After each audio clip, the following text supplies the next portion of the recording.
और फंक्शन के बारे में। ये बेसिकली क्या है, जैसे डॉट नेट में हमारे पास मेथड होते थे।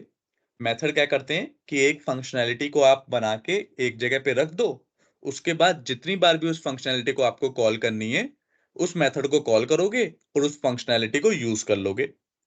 फॉर एग्जांपल, आपने सम नाम का मेथड बनाया जिसमें दो इंटीजर के दो वेरिएबल लिए और उनका जो भी सम है उसे रिटर्न कर दिया। अब इस बनाने का फायदा क्या हुआ कि भाई जिस भी बंदे को दो सम करवाना है दो नंबरों का, वो सिंपल मेरा मेथड यूज करेगा और अपना काम कर लेगा।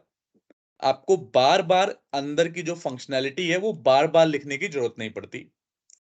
सम तो समझ लो एक लाइन का कोड है, ऐसे कोई 50 लाइन का कोड होता तो उसका फायदा क्या है, एक बार मेथड बन गया तो आपको वो 50 लाइन के कोड को बार बार नहीं लिखना, आप उसे 50 बार भी कॉल कर सकते हो सिर्फ उस मेथड के नाम से। क्या ये बात समझ में आ रही है, नहीं आ रही? Yes sir. तो एक इसका क्या फायदा होता है, रिपीटिशन ऑफ कोड बचता है। जिस तरह से डॉट नेट में ये मेथड थे, उसी तरह से सीक्वल सर्वर ने दो चीज दे रखी है, एक स्टोर्ड प्रोसीजर और एक फंक्शन। स्टोर्ड प्रोसीजर क्या होते हैं? स्टोर्ड प्रोसीजर होता है कि कोई भी काम अगर आपको रिपीटेड करना हो, जैसे डाटाबेस में कभी ऐसा नहीं होगा कि आपको बस एक सेलेक्ट स्टेटमेंट चलानी है या एक इंसर्ट स्टेटमेंट चलानी है या एक अपडेट चलानी है। जनरली क्या होता है कि हम तीन चार स्टेटमेंट एक साथ चला रहे होते हैं कि भाई पहले इसमें से सेलेक्ट करो, फिर इसमें से एक थोड़ा डाटा लेके आओ, फिर इस टेबल में से, फिर तीनों को मिला के एक नया डाटा दो। तो मतलब चार पांच स्टेप हम कर रहे हैं। अब इसको करने के दो तरीके हैं। एक तो ये है कि उस चार पांच स्टेप के लिए मैं चार पांच कमांड को बार बार लिखता रहूं और बार बार डाटा से वो डाटा लेके आता रहूं। दूसरा तरीका क्या है कि मैं एक स्टोर्ड प्रोसीजर बना दूं टू परफॉर्म रिपीटेड टास्क, और जब भी मुझे उस टास्क की जरूरत हो तो मैं सिंपल उस स्टोर प्रोसीजर को कॉल कर लूं।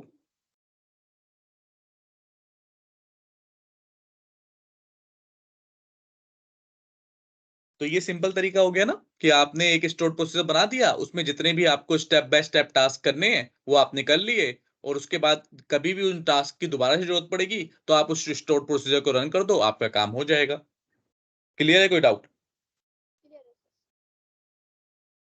ठीक है, तो इसे बना के देखते हैं, सिंटैक्स वगैरह इसका चेक करते हैं। फंक्शन क्या है? फंक्शन इसी का छोटा भाई है। स्टोर प्रोसीजर में इस फंक्शन का काम भी वही है कि आप बहुत कोई फंक्शनैलिटी आपको बनानी है तो एक फंक्शन बना के रख लिया और उसी को कॉल कर लिया और रिपीटेड टास्क से बच गए। लेकिन स्टोर प्रोसीजर जनरली बड़े कामों के लिए यूज होता है, जहां पे आपको तीन चार स्टेप करने हो डाटाबेस में, वहां पे।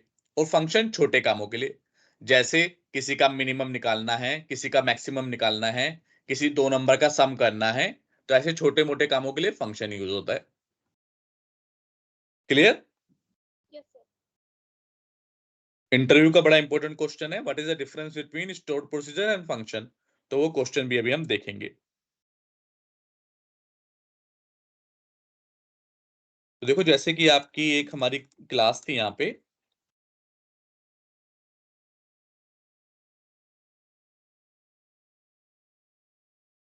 एम्प्लॉय वाली। अब मान लो मुझे क्या करना है कि पहले तो स्टोर्ड प्रोसीजर का सिंटैक्स देख लेते हैं हम।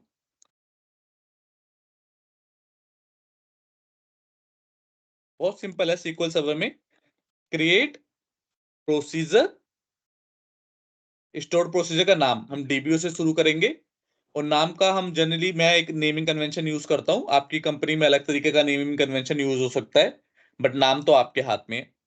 क्रिएट प्रोसीजर, प्रोसीजर का नाम, तो मैं क्या करता हूँ, यूएसपी, यूएसपी की full form user stored procedure, और फिर प्रोसीजर का नाम गेट एम्प्लॉय एज बिगिन और एंड। ये सिंटैक्स हो गया। इसके अंदर राइट योर कोड। जैसे वहां पे कर्ली ब्रैकेट और कर्ली ब्रैकेट क्लोज और ओपन करते थे, मेथड में कैसे करते थे, ऐसे लिखते थे void test method, curly bracket open close किया और उसके अंदर कोड लिखते थे, कुछ भी जो कंसोल डॉट राइट लाइन कुछ भी जो लिखते थे ऐसे लिखते थे ना सी शार्प में। यहाँ पे कर्ली ब्रैकेट की जगह बिगिन और एंड यूज करते हैं, इसके अंदर कोड लिखते हैं। तो ये तो हो गया सिंटैक्स। पहला सिंपल कोड क्या कर देता हूं, सेलेक्ट एस्ट्रिक फ्रॉम, बस वो सिंपल क्या करेगा, डीबीओ डॉट एम्प्लॉय से सारा डाटा ले आएगा। अब इसे एग्जीक्यूट कर दो, तो एग्जीक्यूट हो गया, कमांड्स एग्जीक्यूटेड सक्सेसफुली। और अगर आप यहां पे आओगे लेफ्ट हैंड साइड पे, अपना प्रोग्रामेबिलिटी में जाओगे, कहां पे दिखेगा, प्रोग्रामेबिलिटी में जाना है, और वहां पे उसके अंदर स्टोर्ड प्रोसीजर नाम की चीज है, उसे खोलोगे तो यहां पे आपको दिख जाएगा आपका स्टोर्ड प्रोसीजर जो आपने बनाया है। क्लियर है, कोई डाउट? प्रोग्रामेबिलिटी के अंदर, स्टोर्ड प्रोसीजर के अंदर ऐसी फंक्शन यहाँ पे दिखेंगे। अभी हमने बनाया नहीं है, तो जब बनाएंगे तो देखेंगे। अच्छा, एक बार बना हुआ है, दोबारा बनाने की कोशिश करेंगे तो एरर दे देगा, कह देगा भाई आपने तो बना रखा है ऑलरेडी, दोबारा सेम नाम से मैं नहीं बना सकता। क्लियर? ये तो जनरल चीज है, हर जगह ये होता है।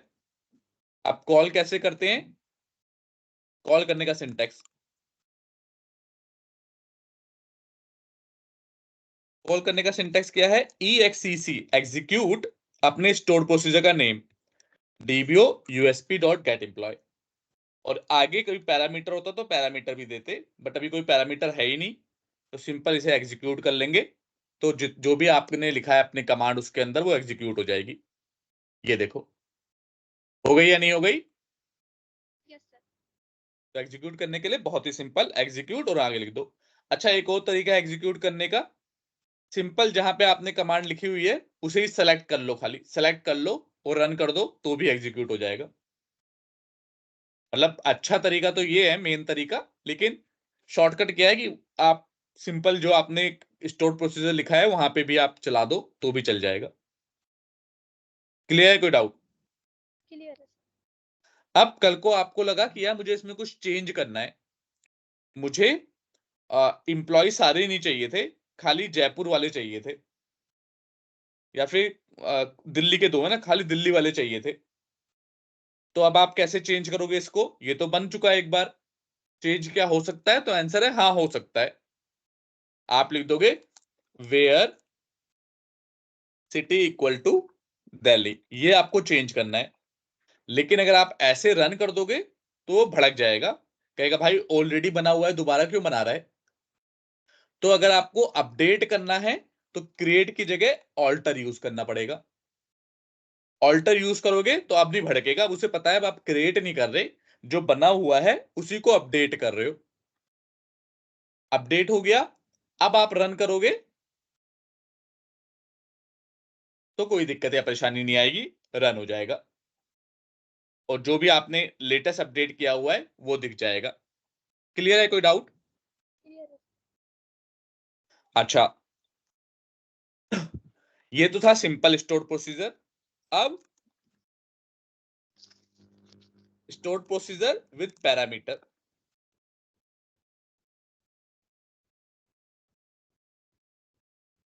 का नाम क्या रखते हैं, क्रिएट प्रोसीजर, पूरा स्टेप वही रहेगा, DBO dot USP underscore gate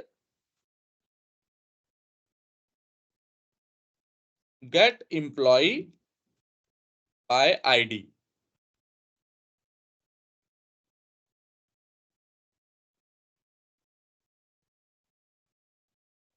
अच्छा, इसमें पैरामीटर हमेशा एट द रेट से शुरू होंगे, जो भी पैरामीटर का नाम दोगे वो एट द रेट से शुरू होंगे। आईडी इंट, तो ये आईडी इंट लेगा, और जैसे मेथड होता था सेम वैसे ही है कि भाई एक पैरामीटर लेगा इंटीजर टाइप का जिसका नाम होगा आईडी, और कमांड में हम क्या लिख देंगे,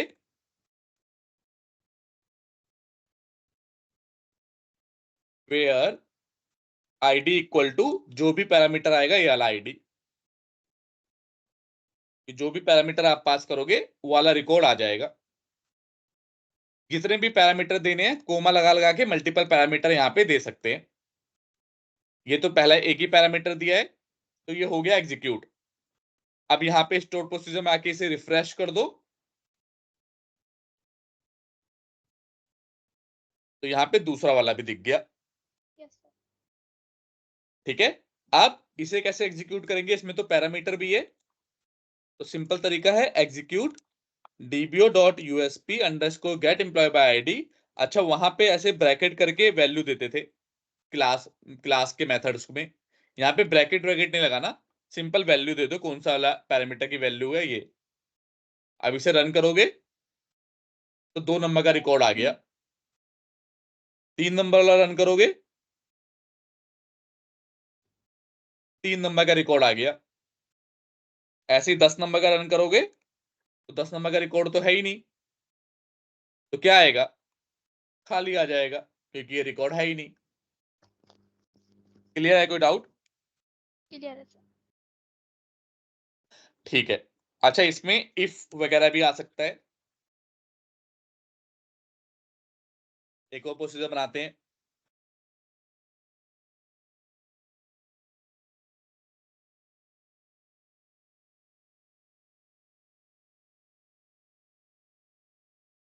create procedure DBO dot create और अपडेट। ठीक है, ये क्रिएट और अपडेट करेगा based on ID. ID int सब कुछ ले लेते हैं, नेम, डिपार्टमेंट, सिटी, सैलरी। इसमें इतने सारे पैरामीटर आ जाएंगे।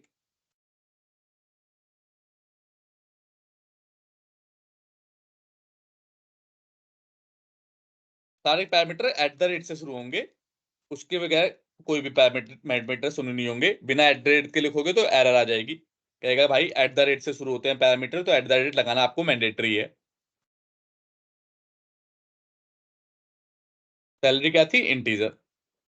अब एज, बिगिन, एंड, और इसके बीच में आपका कोड शुरू होगा। कोड में क्या करना है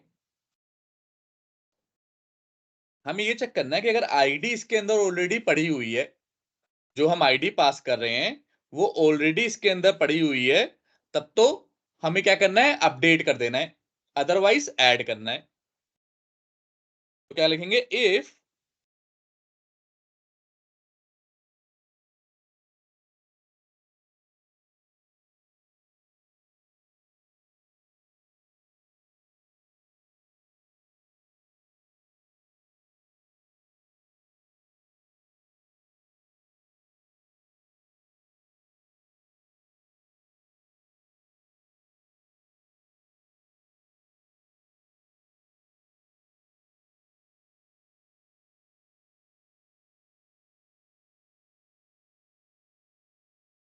देखो क्या बोल रहा हूं मैं काउंट निकाल रहा हूं dbo.employee से, जहां पे जो आईडी है ना वो मैच करेगी इस वाली आईडी से।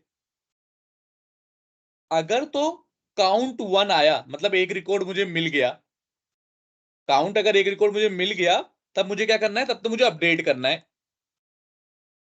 ध्यान से समझना ये।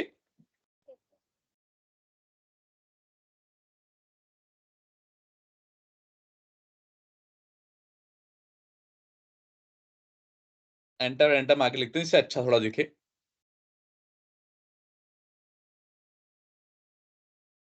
that name equal to @name, comma, department equal to @dept, जो पैरामीटर का नाम है वो, city equal to @city, salary equal to @salary, where ID equal to. मैंने क्या कहा? इफ, अगर ये काउंट निकालो जहां पे आईडी मैच करती हो, जो सा आईडी मैंने पास किया है, अगर वो आईडी मैच कर जाए, मतलब काउंट जब मैच करेगा तो काउंट 1 आ जाएगा। बात समझ रहे हो या नहीं समझ रहे? Yes sir. अगर मैच नहीं करेगा तो काउंट कितना आएगा? 0। 0। तो अगर मैच करेगा तो काउंट 1 आ गया। तो उसने अगर मैच कर गया तो उसी आईडी पे बाकी चीजें अपडेट कर दी। और अगर मैच नहीं किया तो इफ के बाद क्या आता है? Else, begin. यहां पे कर्ली ब्रैकेट का काम बिगिन और एंड करते हैं। Begin and insert into dbo.employee values @id, @name, @city, sorry @ पहले डिपार्टमेंट है ना, डेप्ट, city @salary, काम खत्म। तो इसके अंदर हमने इफ एल्स भी कर लिया कि भाई अगर तो मेरे अकाउंट एक आए तब तो तू अपडेट कर दियो उसी रिकॉर्ड को, कि मतलब रिकॉर्ड मिल गया, और अगर आप काउंट ही ना हो तो नई रिकॉर्ड क्रिएट कर लियो। ऐसी फंक्शनैलिटी को अपसर्ट भी कहते हैं, अपसर्ट, यूपी सर्ट, इन्हें क्या कहते हैं? अपसर्ट। मतलब इंसर्ट का सर्ट ले लिया, अपडेट का अप ले लिया, दोनों को मिला के अपसर्ट बना देते हैं कि भाई अगर एग्जिस्ट करता है रिकॉर्ड तो अपडेट कर दे, नहीं करता तो इंसर्ट कर दे। क्लियर है? कोई डाउट? क्लियर है सर। चला के देखते हैं कि चल भी रहा है नहीं चल रहा। चलाना कैसे है? वही एग्जीक्यूट, क्रिएट और अपडेट, यहाँ पे वैल्यू देना शुरू करो। पहले क्या करते हैं, ऊपर चला के देख लेते हैं कितने कैसे रिकॉर्ड है हमारे पास।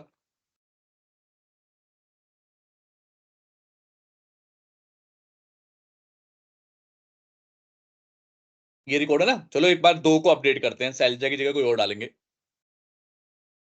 दो, नाम लिख दिया हमने रानी, डिपार्टमेंट लिख दिया हमने फाइनेंस, अरे यार फाइनेंस, सिटी लिख दी हमने पेरिस, सैलरी लिख दी कुछ समथिंग समथिंग। बस ये, क्योंकि पैरामीटर सब कोमा कोमा लगा के दे सकते हो, आपको कोई ब्रैकेट वगैरह नहीं डालना। अच्छा, इतने पैरामीटर क्यों दिए हमने? क्योंकि यहां पे हमने इतने ही पैरामीटर लिए थे, जितने पैरामीटर लोगे उतने पैरामीटर दे पास करने पड़ते हैं। मेथड में भी तो ये होता है ना, जितने पैरामीटर आपने लिए उतने पैरामीटर पास करने पड़ेंगे, राइट? Yes sir, right. तो यहाँ पे भी उतने पैरामीटर पास करने पड़े। एग्जीक्यूट कर दो, एक रो इफेक्ट हो गई, मतलब एग्जीक्यूट हो गया। चेक करो तो दूसरे नंबर पे रानी, फाइनेंस, पेरिस और ये आ गया यस जो सर। हमने नया रिकॉर्ड डाला। अब यहीं पे अगर कोई ऐसा आईडी होती जो एग्जिस्ट ही ना करती तो क्या होता?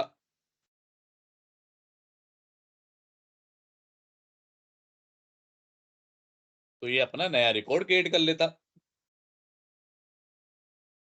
अब 5 नंबर की आईडी तो भाई एग्जिस्ट नहीं करती, तो हमारा एल्स वाला कोड चलेगा। वन रो अफेक्टेड हो गई।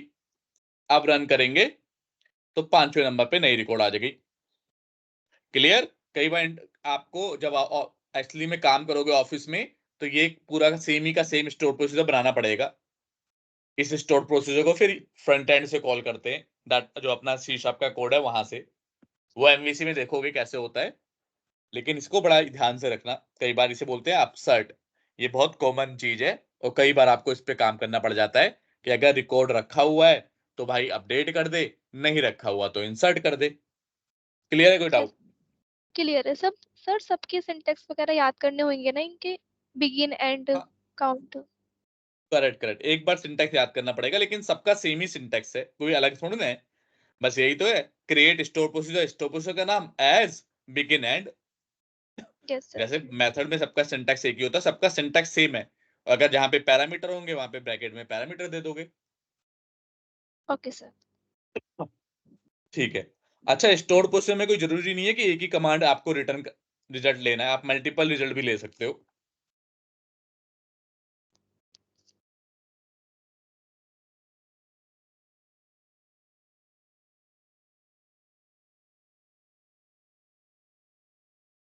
Create procedure dbo dot usp underscore get multiple result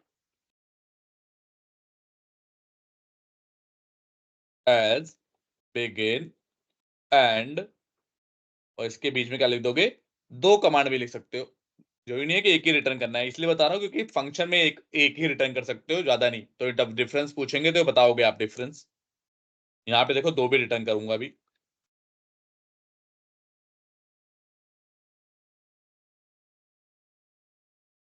क्या हमने कोई डिपार्टमेंट नाम का बनाया था?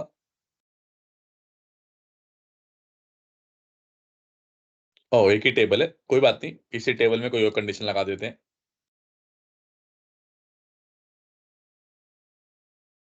ये देखो, इस बार ये क्या करेगा,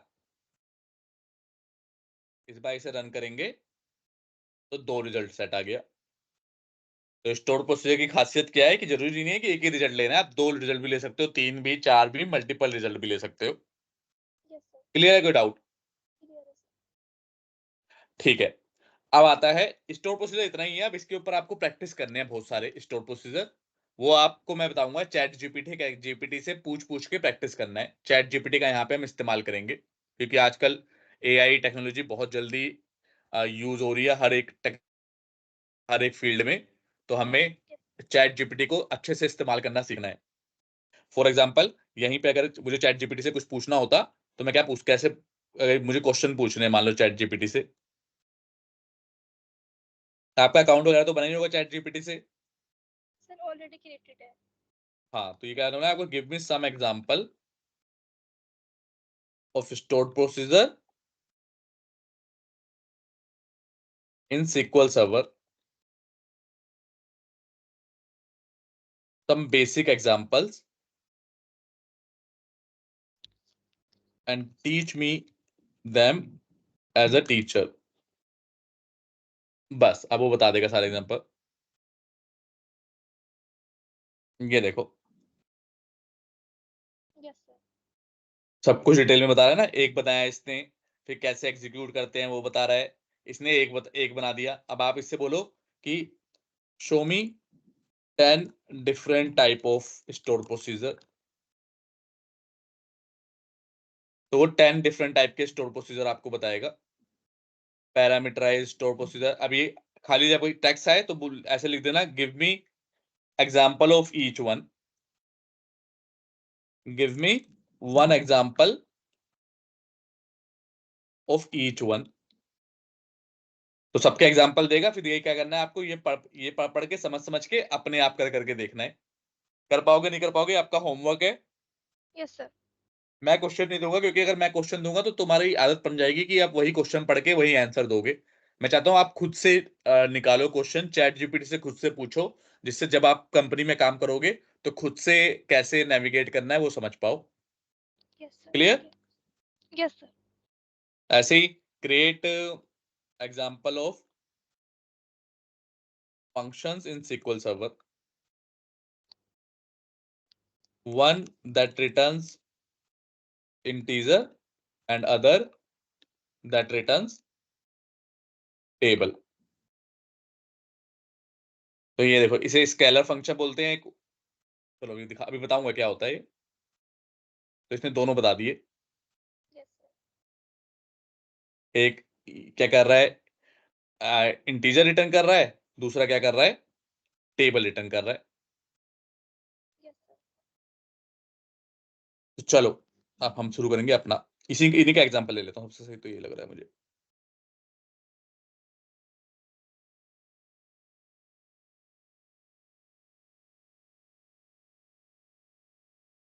चलो इन्हीं का ले लेते हैं। ये है फंक्शन। फंक्शन का सिंटैक्स क्या होता है, क्रिएट स्टोर प्रोसीजर की जगह फंक्शन आ जाता है, DBO get employ count by department. हमारे में डिपार्टमेंट तो नहीं है तो हम सिटी ले लेते हैं क्योंकि हमारी टेबल में डिपार्टमेंट है ही नहीं ना। Yes sir.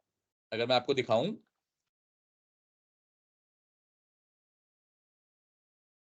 हमारी टेबल हमारी टेबल में क्या है, सिटी है। अच्छा, डिपार्टमेंट भी है हमारी टेबल में, तो डिपार्टमेंट भी ले सकते थे लेकिन चलो हम चेंज कर देते हैं, सिटी ले लेते हैं कि सिटी के हिसाब से एम्प्लॉय निकाल देंगे। अब इसे क्या भेजना है, फिर सिटी के हिसाब से भेजना है तो @सिटी भेजेगा, और सिटी क्या होगा, वेर कैर। तो सेम वही सिंटैक्स है, बस यहां पे एक एडिशनल चीज आ जाती है, returns int. This statement is mandatory. ये सिंटैक्स का ही पार्ट है कि यहाँ पे हर बार आपको एक रिटर्न्स क्या कर रहा है, वो क्या रिटर्न कर रहा है वो बताना जरूरी है फंक्शन के बारे में। स्टोर्ड प्रोसीजर में हम नहीं बताते थे क्योंकि वो कुछ रिटर्न कर भी सकता था, कुछ नहीं भी कर सकता था। मान लो एक इंसर्ट कमांड लिखी होती है स्टोर्ड प्रोसीजर में, तो वो कुछ रिटर्न ना करता, तो वो कुछ रिटर्न कर भी सकता है नहीं भी कर सकता, पर ये फंक्शन का रिटर्न करना मैंडेटरी है। तो इसने क्या बोला, रिटर्न इंट, फिर एज बिगिन और एंड के बीच में अपना कोड लिखेगा। अभी हटा देते हैं। क्या कोड है, एक इसने डिक्लेयर किया है काउंट, जैसे वहां पे वेरिएबल डिक्लेयर करते हैं सी शार्प में हम ऐसे डिक्लेयर करते थे, int at the rate count, ऐसे यहां पे इस तरह से डिक्लेयर करते हैं। डिक्लेरेशन ऑफ वेरिएबल है ये, कि डिक्लेयर फिर वेरिएबल का नाम और किस तरह का है, इंटीजर तरह का है वो। क्लियर इस लाइन में, कोई इस लाइन में कोई डाउट है? ठीक है। अब क्या किया हमने, सेलेक्ट इसी काउंट के अंदर काउंट एस्ट्रिक, काउंट एस्ट्रिक की जगह 1 ले लेते हैं, हमें एस्ट्रिक की जरूरत नहीं है, वो एस्ट्रिक थोड़ा स्लो होता है, ये थोड़ा फास्ट होता है। तो काउंट 1 फ्रॉम डीबीओ डॉट, हमारी टेबल का नाम कि हम काउंट निकाल रहे हैं, employ where city equal to, जो भी सिटी आईडी पास करेंगे, सिटी पास करेंगे वो। और फिर लास्ट में क्योंकि हमने ऊपर रिटर्न लिया है कि क्या रिटर्न करेगा, नीचे यहां पे रिटर्न भी हमें भी कराना मैंडेटरी है। क्या है क्लियर, कि यहाँ पे एक रिटर्न स्टेटमेंट लगानी होती है ऊपर, और नीचे जो भी आप फंक्शन बनाओगे उसमें कुछ ना कुछ रिटर्न कराना जरूरी होता है। क्लियर है, कोई डाउट? रन कर दिया। अब ये कहां दिखेगा, ये हमें इस फंक्शन वाले सेक्शन में दिखेगा। किसके अंदर, स्केलर वैल्यू फंक्शन के अंदर। क्योंकि स्केलर का मतलब जैसे इंटीजर रिटर्न कर रहा है, वैर कैर, या कोई पर्टिकुलर डाटा टाइप रिटर्न कर रहा है, तो उसे स्केलर वैल्यू फंक्शन कहते हैं। तो ये देखो दिख गया हमें। अब कॉल करना हो तो कैसे कॉल करेंगे,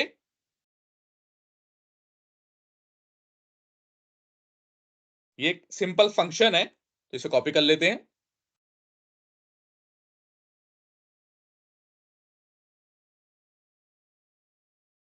तो क्योंकि ये रिटर्न कर रहा है तो हमें भी एक काउंट लेना पड़ेगा जिसमें सेव कराएंगे इसे।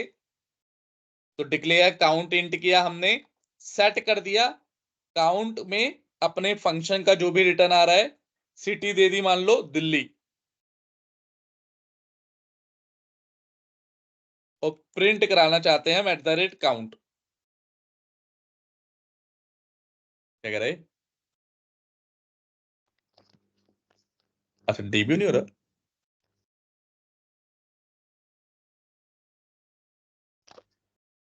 कह रहे can not find either column DBO और द यूजर डिफाइंड फंक्शन और एग्रीगेट। चलो चल रंग के देखते हैं पहले, कभी कभार ऐसे एरर दे देता है वो, होता भी नहीं है एरर। ये देखो इसने प्रिंट कर दिया कि दिल्ली नाम के 3 इंप्लॉई थे दिल्ली से। चेक करते हैं क्या सही दे भी रहा है, नहीं दे रहा।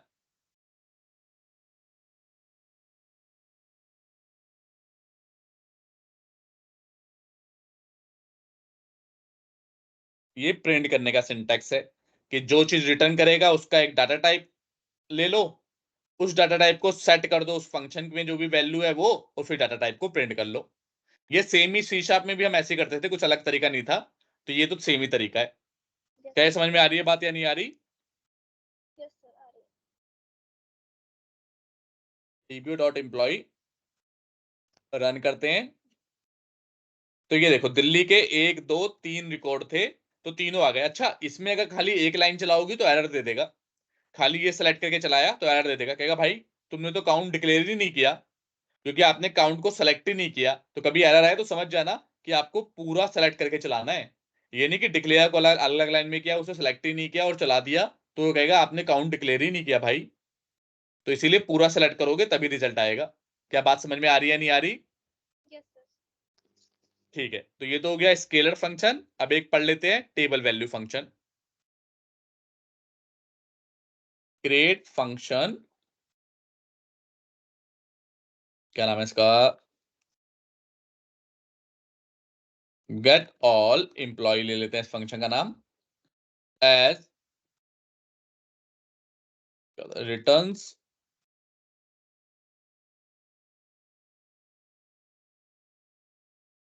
इसमें इंटीजर की जगह ये पूरा का पूरा टेबल रिटर्न करेगा।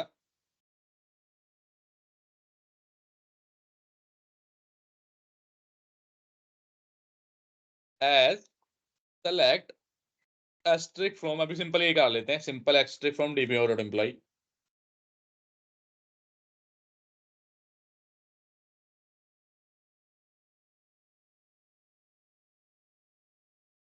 ओ, क्योंकि रिटर्न नहीं कराया ना।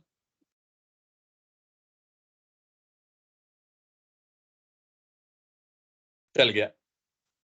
क्या किया इसने भाई, ये सिंपल फंक्शन है, रिटर्न करा रहा है टेबल, और एज करके मैंने क्या रिटर्न करा दिया, अपनी टेबल, क्योंकि सेलेक्ट स्ट्रिंग फ्रॉम एम्प्लॉय क्या रिटर्न करता है, एक टेबल रिटर्न करता है।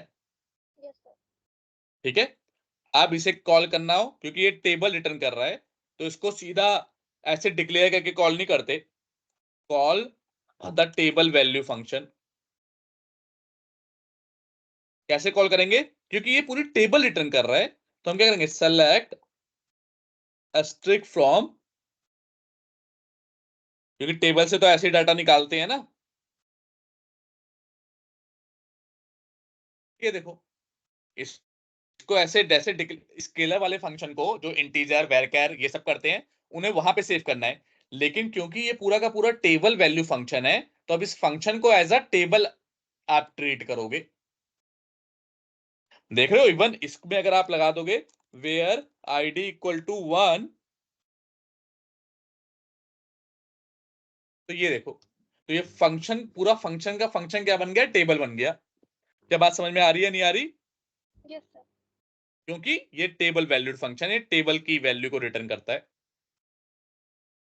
बाकी अब आप एग्जाम्पल से और समझने की कोशिश करना।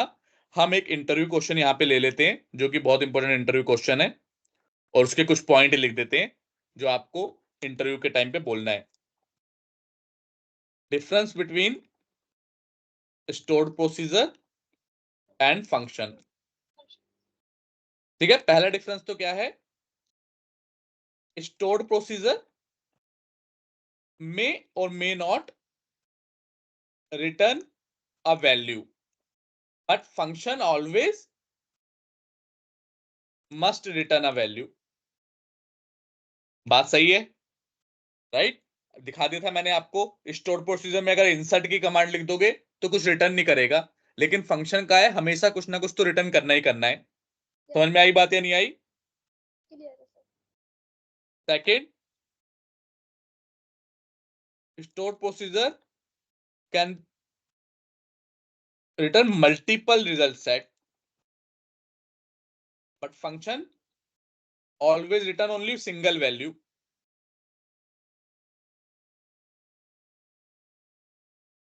हमेशा सिंगल वैल्यू रिटर्न करता है, वो मल्टीपल भी कर सकता है वो।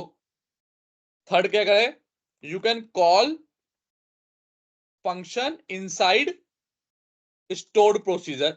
स्टोर्ड प्रोसीजर के अंदर आप किसी फंक्शन को कॉल कर सकते हो, but you can not call stored procedure inside functions. Clear है कोई डाउट? फंक्शन को आप किसी स्टोर्ड प्रोसीजर के अंदर कॉल कर सकते हो, स्टोर्ड प्रोसीजर को किसी फंक्शन के अंदर कॉल नहीं कर सकते। क्लियर है सर। चौथा,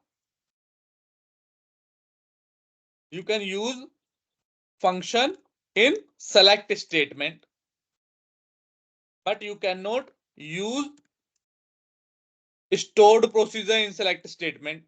अभी हमने देखा था, अभी हमने देखा था ना, यही तो देखा था हमने, कि भाई सेलेक्ट स्टेटमेंट के अंदर भी आपने फंक्शन को भी इस्तेमाल कर लिया, yes sir. But store procedure का पॉसिबल नहीं है कि स्टोर प्रोसीजर आप यूज कर लो सेलेक्ट के अंदर। और सबसे main difference, when you need to do, you need to perform some repeated multiple task और database operation, we use stored procedure there, but when we need to create something to return single value and solve one problem, solve comparatively smaller problem,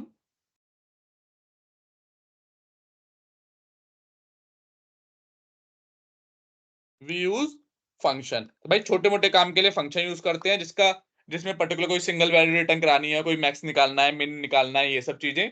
बाकी आपको कोई repeated task करना है database से, तो वहां पे क्या इस्तेमाल होगा, स्टोर्ड प्रोसीजर। यस क्लियर है? सर, कोई डाउट? क्लियर है सर। ये सारे पॉइंट मैंने यहाँ पे लिखा है, वीडियो देख देख के आपको अपना बनाना है। ये इंटरव्यू का मोस्ट इंपोर्टेंट क्वेश्चन है, सीक्वल सर्वर में बहुत बार पूछा जाता है। क्लियर?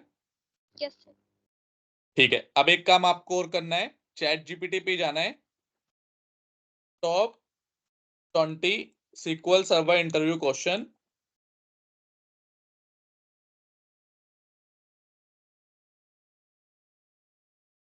फॉर फ्रेशर्स, ये डालना है। और जो भी आएंगे इसको पढ़ना है, समझना है, कहीं डाउट हो तो मेरे से पूछना है। Okay sir. ठीक है, ऑलराइट, बस फिर आज के लिए इतना ही। कोई क्वेश्चन आज की क्लास का? नहीं सर, क्लियर है। ठीक है, चलो फिर मिलते हैं नेक्स्ट क्लास में, तब तक के लिए bye bye. Bye sir, thank you.